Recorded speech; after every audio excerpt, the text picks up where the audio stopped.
안녕하세요. 오늘은 2024년도 11월 8일이고요. 출애굽기 18장 말씀입니다. 이드로가 모세를 방문하다. 모세의 장임이며 미디안 제사장인 이드로가 하나님이 모세에게와 자기 백성 이스라엘에게 하신 일 곧 여호와께서 이스라엘을 애굽에서 인도해 내신 모든 일을 들으니라.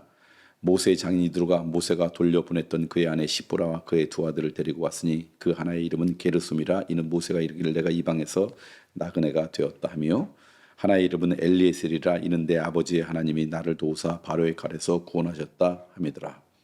모세의 장인 이드로가 모세의 아들들과 그의 아내와 더불어 광야에 들어와 모세에게 이르니 곧 모세가 하나님의 산에 진친 곳이라. 그가 모세에게 말을 전하되 내 장인 나 이드로가 내 아내와 그와 함께한 그의 두 아들과 더불어 내게 왔노라.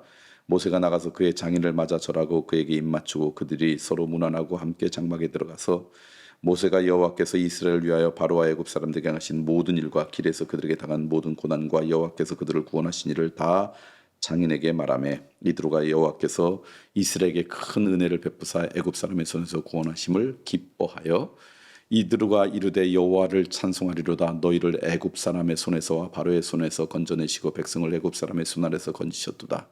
이제 내가 알았도다. 여호와는 모든 신부다. 그 힘으로 이스라엘에게 교만하게 행하는 그들을 이기셨도다 하고 모세의 장인 이드로가 번제물과 희생제물들을 하나님께 가져오매 아론과 이스라엘 모든 장로가 가서 모세의 장인과 함께 하나님 앞에서 떡을 먹으니라. 우두머리를 세워 재판하게 하다. 이튿날 모세가 백성을 재판하느라 앉아있고 백성은 아침부터 저녁까지 모세 곁에 서 있는지라. 모세의 장인이 모세가 백성에게 하는 모든 일을 보고 이르되 내가 이 백성에게 행하는 이 일이 어찌 됨이냐. 어찌하여 내가 홀로 앉아있고 백성들은 아침부터 저녁까지 내 곁에 서 있느냐. 모세가 그의 장인에게 대답하되 백성이 하나님께 물으려고 내게 오미라. 그들이 일이 있으면 내게로 오나니 내가 그 양쪽을 재판하여 하나님의 율례와 법도를 알게 하나이다. 모세의 장이 그에게 이르되 내가 하는 것이 옳지 못하도다. 너와 또 너와 함께한 이 백성이 필경 기력이 쇠하리니 이 일이 내게 너무 중함이라. 내가 혼자 할 수 없으리라. 이제 내 말을 들으라. 내가 내게 방침을 가르치느니 하나님이 너와 함께 계실지로다. 너는 하나님 앞에서 그 백성을 위하여 그 사건들을 하나님께 가져오며 그들에게 윤리와 법도를 가르쳐서 마땅히 갈 길과 할 일을 그들에게 보이고 너는 또 온 백성 가운데서 능력 있는 사람들 곧 하나님을 두려워하며 진실하며 불의한 이익을 미워하는 자를 살펴서 백성 위에 세워 천부장, 백부장과 오십부장과 십부장을 삼아 그들이 때를 따라 백성을 재판하게 하라. 큰 일은 모두 내게 가져갈 것이요 작은 일들은 모두 그들이 스스로 재판할 것이니 그리하면 그들이 너와 함께 당당할 것인즉 일이 내게 쉬우리라. 내가 만일 이 일을 하고 하나님께서도 내게 허락하시면 내가 이 일을 감당하고 이 모든 백성도 자기 곳으로 평안히 가리라. 이에 모세가 자기 장인의 말을 듣고 그 모든 말대로 하여 모세가 이스라엘 무리 중에서 능력 있는 사람을 택하여 그들을 백성의 우두머리 곧 천부장과 백부장과 오십부장과 십부장을 삼음에 그들이 때를 따라 백성을 재판하되 어려운 일은 모세에게 가져오고 모든 작은 일은 스스로 재판하더라. 모세가 그의 장인을 보내니 그가 자기 땅으로 가니라. 출애굽기 18장 말씀, 장인 이드로가 모세를 방문하는 그런 내용이 오늘 말씀 나옵니다. 먼저 이제 오늘 말씀 보니까 장인이 모세의 아내와 두 아들을 데리고, 그러니까 모세가 그냥 출애굽하고 모든 과정 가운데 가족과 함께 하지 않고 가족들을 처가에 보내고 혼자 그 일하고 이제 어느 정도 안정됐다 생각하니까 이제 자녀들을 데리고 모세에게 온 거죠.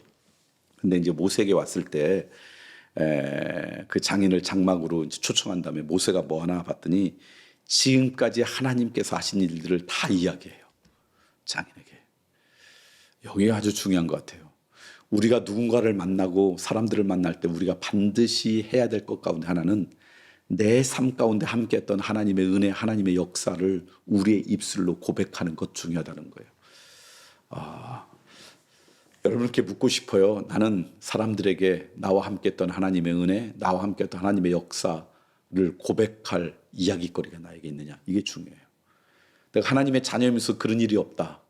그렇다 그러면 하나님 앞에 여러분이 맡겨보지 못한 것이고 하나님 앞에 기도해보지 못한 것이죠. 저는 사람들에게 고백할 하나님과 함께 하셨던 이야기거리가 있는 인생 되었으면 좋겠어요.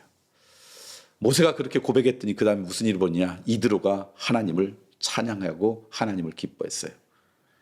그러니까 여러분이 반대로 누군가가 자기의 삶 가운데 임했던 하나님의 이야기를 하면 그걸 듣고 시기하거나 질투하는 게 아니라 함께 기뻐하고 하나님 앞에 경배드리는 인생 되면 좋겠다.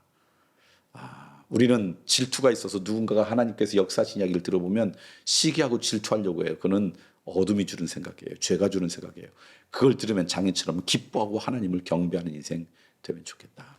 마지막으로 하나 더. 모세가 하루 종일 바쁘니까 이드로가 조언을 해요. 그러지 말고 너희들께 능력 있는 자를 뽑아서 함께 동역했으면 좋겠다. 여기 두 가지를 제가 말씀드리면 능력 있는 자가 뭘까? 우리로 치면 뭐냐 공부 잘하는 사람 이건데 여기는 능력 있는 자를 이렇게 이야기해요. 능력 있는 사람들은 어떤 사람이냐? 곧 이꼴이란 뜻이죠. 하나님을 두려워하는 사람, 진실한 사람, 불의한 이익을 미워하는 사람. 이 세 가지예요. 이게 진짜 능력이라는 거예요. 그리고 말씀 보니까 맞아요. 하나님을 두려워한다는 거 진짜 능력 있는 인생이고요. 진실한 인생, 그 다음에 불의한 이익을 취하지 않는 인생. 이게 능력 있는 인생이래요. 저는 여러분이 능력 있는 인생으로 살아갔으면 좋겠고요. 그 다음에 하나님은 혼자 하는 게 아니라 동역하는 걸 원하세요. 함께 동역하는, 그래서 누군가가 함께 나누고 함께 더불어 살아가는 은혜도 우리 모든 사람 가운데 있길 소망합니다. 말씀을 정리할까요? 나에게도 누군가에게 고백할 하나님과 함께 했던 이야기거리가 있습니까?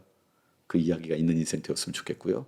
누군가가 그와 함께 했던 하나님의 이야기를 할 때마다 기뻐하고 경배하는 인생 되었으면 좋겠고요.